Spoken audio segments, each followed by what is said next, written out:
The Senior Executive Course 46 of the National Institute for Policy and Strategic Studies, CRO.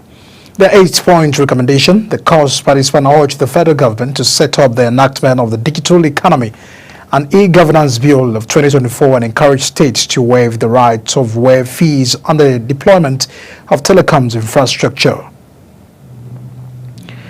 And Nigeria's First Lady, Senator Oluremi Tinubu, has launched the Free to Shine campaign, a nationwide initiative aimed at reducing new HIV infections among women of reproductive age and preventing mother-to-child transmission. Speaking at the flag of the Organizations of African First Ladies for Development Free to Shine campaign in the Northwest Zone in Kaduna, Mrs. Tinubu emphasized the importance of the initiative, stating that Nigeria has the highest burden of HIV and AIDS in the sub-Saharan Africa. And the people of Yeshira, comprising of Konshisha and Vandikia local government areas, have reaffirmed their commitment to Governor Hashin Dalia in all circumstances to enable him succeed in his mandate of providing quality leadership in the state. They gave their stance across party lines at the solidarity meeting of Yeshira's sons and daughters held in the Abereba local government area. Our correspondent Felicity Dere was there for Global TV and has a report. The solidarity meeting across party lines in Jechira, as conveyed by chairman of the Elders Forum, is to express their total support for their son, Governor Hashin Dalia, to continue to deliver his democratic dividends to the people of the state. Various speakers, including traditional rulers, the political class, youth and women groups in their remarks were united in appreciating the transformative style of administration, saying the governor needs the support of everyone to have a stable mind to deliver on his mandate. For the past 24 years, the governor we have never experienced this type of government. But when Badalia came into government, we have a lot of benefits. Dalia is a clergy, and he's doing the right thing. Just as others are saying, when he came into governance, things were not proper, like the payment of salaries and whatever. So we the clergy started praying for him, and by the grace of God, he's doing very fine. They gave their assurance of confronting any form of distraction capable of destabilizing the peace of the state. As a woman from Jechila, as a woman, or the women of Jechila, we are saying that we don't have any problem with him. We are ready to support him and stand by him to succeed. What is the essence of other Jechira songs contesting? Of course, there's no point. There's no basis for any contest again. The essence is to come and deliver the dividends of governance, which is doing perfectly well. Chairman of the APC Elders Forum, Senator Barnabas Gamadi, reassured the people of the governor's good works, saying they will stand by him at all times. We will stand with the governor in all the trials and troubles that detractors are going to present to detract him from office. We will be with him in fighting those things. The meeting was in attendance by Jechira sons and daughters, irrespective of political affiliations. From Tse Agbaragba Constitutional Local Government Area of Benue State, Felicity Ndere, Global TV News. And the Minister of Humanitarian Affairs and Poverty Reduction, Professor Netawa Iowata, has called for a more inclusive approach to tax reforms, focusing on better support for persons with disabilities and other vulnerable groups. The Iowata minister made this call at the inclusive tax reform town hall meeting with leaders of the disability community here in Abuja. The minister emphasized the need for tax relief on disability-related expenses, corporate incentives for inclusive employment, and VAT reductions on assistive devices and healthcare devices to ease the financial burden on disabled individuals. And the speakership crisis rocking the Lagos State House of Assembly may be resolved soon, as the intervention of heavyweights in All Progressive Congress may be leading to headway. The impeached Speaker, Obasa, and the current Speaker, Majisola Marina, may also step aside for another lawmaker to lead the House. The development follows the intervention of APC bigwigs, notably former governors of Osun, Ogun, and Lagos State Chief BC Akande, Segun Osoba, and Kiwumi Ambode, respectively, among others. The Federal High Court in Lagos ordered the remand of 3 workers of the Lagos State House of Assembly in the custody of the Department of State Security Services for allegedly assaulting its officers. The 3 lawmakers, Ibrahim Olariwoju, Adetu Adekunle, and Fatima Adetola, were directed to remain in DSS custody pending their arraignment. Justice Daniel Osiago, who is handling the case, stated that he needed to review the charges before the defendants could enter the pleas. Justice Raman Oshodi of the Lagos State Special Offences Court in Ikeja has fixed February 26 for ruling on whether to hand off the ongoing trial of the former governor of the Central Bank of Nigeria, Godwin Emefiele. Justice Oshodi adjourned for ruling after Emefiele's counsel Olalekan Ojo, Senior Advocate of Nigeria, accused them of bias and asked him to rescue himself. The former CBN boss was arraigned before the court by the Economic and Financial Crimes Commission alongside one Harry Omole on the allegations of accepting gratification gifts through agents, corruption and fraudulent property receipts. Around the proponents of the National Commission for the Coordination and Control of Proliferation of Small Arms and Light Weapons, Bill Baba Mohammed has commended President Bola Tinubu's administration for its strides in curbing crime and criminality across the country. Mohammed made their remarks in a statement issued in Abuja, urging Nigerians to be wary of fraudsters, stressing that the suspension he personally imposed on NATCOM operations will remain in effect until the bill receives presidential assent. And on to Kebbi State, as Governor Nasir Idris has commended the federal government efforts in constructing and completing the Human Rights Commission offices in some states of the Federation. He said these are the commissioning of the Kebbi State office of the National Human Rights Commission in Birni Kebbi.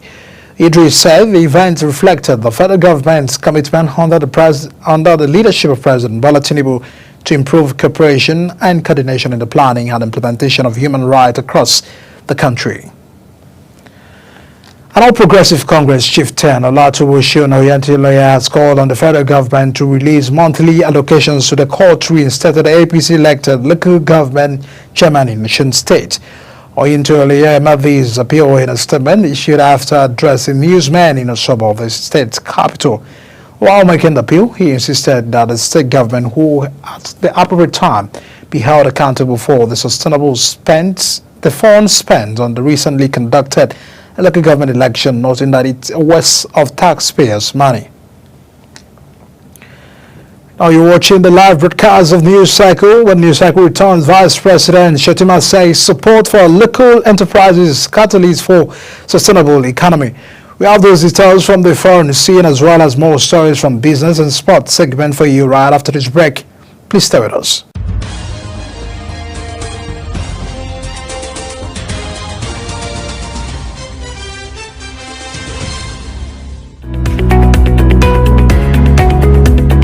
Do you know that global television can be watched in Nigeria and all over the world with our app on Google and Play Store? All you need to do is download Global TV Nigeria on your phone and watch all programs on Global Television. What are you waiting for? Start downloading and stay connected to Global Television.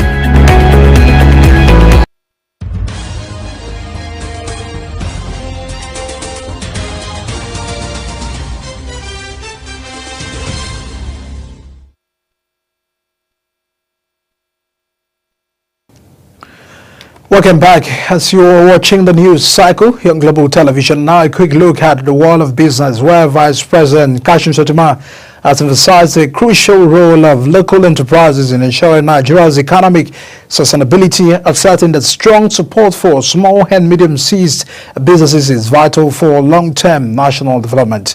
Stanley Nwocha, Senior Special Assistant to the President on Media and Communications in the Office of the Vice President, says the Vice President reaffirmed President Bola Tinubu's unwavering commitment to the growth and survival of the Nigerian enterprises, describing them as the backbone of a sustainable economy.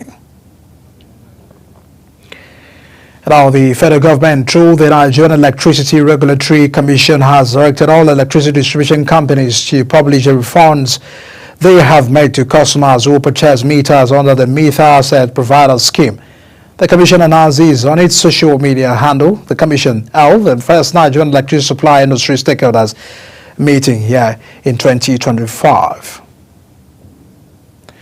Again, Nigeria's First Lady Senator Oluremi Tinubu has given a grant of 50 million naira to the First Lady of Kaduna State, Hajiya Hafsat Obasani, to support 1,000 women to PD trainers in the state. Senator Oluremi Tinubu has the First Lady of Kaduna State, who is the state coordinator of Renewed Hope initiative, to give 50,000 naira each to beneficiaries so as to recapitalize their existing businesses. A symbolic check of the grant, which was given under the funding of the Renewed Hope initiative, was presented by the First Lady at Umaru Yaradua Conference Center. The Minister of Finance and Coordinating Minister of the Economy, Wale Edun, announced that Nigeria and Belgium are set to strengthen economic cooperation to bolster food security. The Director of Information and Public Relations at the Ministry of Finance, Mohamed Mangal, disclosed these in a statement he signed and released in Abuja. According to the Ministry's Director of Information, the Minister and the Belgian Ambassador Peter held the meeting to explore ways to facilitate cooperation in agriculture and food security. Meanwhile, the Independent Petroleum Marketer Association of Nigeria, HYPMAN, the Ports Chairman Forum, is threatening to shut down all retail outlets and suspend the lifting of products nationwide if their demands are not met. Gowin Sunday has the details. At a press briefing held in Abuja, the Depot Chairman Forum of HYPMAN expressed their frustration with the Nigerian Mainstream Downstream Petroleum Regulatory Authority, NMDPRA, over unpaid debts totaling 100 billion naira. The forum's chairman, Yahya Hassan, stated that the debt dating back to 2024 had negative impact on their businesses. We are extremely frustrated that 1 year after our last demand as a forum, requesting the payment of over 100 billion owed our members in bridging and NTA claims by the Nigerian Midstream and Downstream Regulatory Agency, Regulatory Authority, NMDPRA. The management of NMDPRA have deliberately ignored our request, even after making clear promises to pay us. The HYPMAN Depot's Chairman Forum is calling on President Bola Tinubu to intervene in the matter. I am Godwin Sunday, reporting for Global TV News. Now, the organized private sector demanded a fresh review of the tax bills, particularly the proposed increase in the value-added tax, which it said will discourage investment in the economy. The Association of Capital Market Academies of Nigeria and the Nigerian Association of Chambers of Commerce, Industry, Mines and Agriculture were concerned by the planned hike in VAT for the current 7.5% to 10% in 2025 and 12.5% in 2026 and 15% by 2030, as well as the proposed removal of the sections of the tax bills related to the free zones. OPS spoke during the commencement of the two-day public hearing on the tax reforms organized by the Senate Committee on Finance at the National Assembly Complex, Abuja. More on business. The Nigeria Customs Service has withdrawn the initial announcement of 4% free on-board import charges, while urging stakeholders to recapture their declarations to proceed with the clearance of goods. The service noted that the measure is necessary to ensure clarity, maintain consistency in customs operation, and prevent any disruption in the clearance processes. And now straight to the foreign scene. The European Commission has received requests from Nigeria and 23 other non-members of the Organization for Economic Cooperation and Development countries seeking inclusion in the list of nations eligible to import non-hazardous waste from the European Union. Non-hazardous waste, which account for 95.6% of solid waste produced in Europe, includes the municipal waste such as packaging, clothing, bottles, and plastics, as well as demolition materials like concrete, bricks, stones, and food waste. In a statement issued, the request was made in line with the new waste shipments regulation introduced as part of the EU's Green Deal and the Circular Economy Action Plan.